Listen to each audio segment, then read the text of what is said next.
খড়িবাড়ির ভারত নেপাল সীমান্ত এলাকায় 20 বছর পর রাস্তার শিলান্যাস হলো। খড়িবাড়ির বিন্নাবাড়ি গ্রাম পঞ্চায়েতে ভারত নেপাল সীমান্ত দেবীগঞ্জ থেকে ডঙ্গুজোতে নেপাল সীমান্ত পর্যন্ত 1.3 কিলোমিটার পথশ্রী রাস্তার শিলান্যাস করলেন শিলিগুড়ি মহকুমা পরিষদের সভাধিপতি অরুণ ঘোষ। দীর্ঘ 20 বছর ধরে বেহাল দশায় ছিল এই রাস্তা। মানুষের দাবি মেনে শিলিগুড়ি মহকুমা পরিষদের উদ্যোগে 50,79,000 টাকা ব্যয় এই রাস্তার শিলান্যাস করা হলো। এদিন রাস্তা শিলান্যাস হওয়ায় খুশি স্থানীয়রা। অন্যদিকে সভাধিপতি বলেন, এই এলাকা নেপালের সঙ্গে সম্পর্কিত। নেপালের মানুষ ও ক্রেতারা ভারতীয় বাজারে আকৃষ্ট হয়, তাই এদিন রাস্তায় শিলান্যাস করা হলো। আগামী দিনে আরো বহু রাস্তা করা হবে বলে তিনি জানান।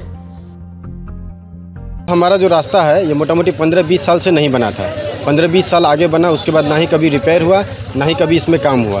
पूरा गांव इस रास्ता के लिए विभिन्न जगह में जाकर के प्रयास किया बनाने के लिए, लेकिन सफलता नहीं मिली। 15 साल से भी ज़्यादा हो गया ये रास्ता का। अब बन रहा है, अच्छा लग रहा है।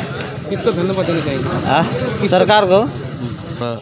এই ছিলাম, কালকে আমরা কমিটমেন্ট করে গেছিলাম যে রাস্তাটা করব। আজকে আমরা এটার উদ্বোধন করছি। আজকের থেকে রাস্তার কাজ শুরু হবে। এটা মানুষের এখানকার দেবীগঞ্জ থেকে ডাঙ্গুজোত প্রায় 1.3 কিলোমিটার রাস্তা। এটা হচ্ছে 50 লক্ষ টাকার ওপরে এটাতে খরচ হবে। আর একটু রাস্তা বাকি থাকবে, এটা আমরা খুব তাড়াতাড়ি করার চেষ্টা করব। যেহেতু আজকে ইলেকশন ডিক্লেয়ার হচ্ছে, তো এখন তো আর হবে না। ইলেকশনের পরে যত তাড়াতাড়ি সম্ভব আমরা এটাকেও করব। দার্জিলিং থেকে পার্থপ্রতিম দাসের report, U Bangla TV. U Bangla TV হৃদয় ছুঁয়ে যায়।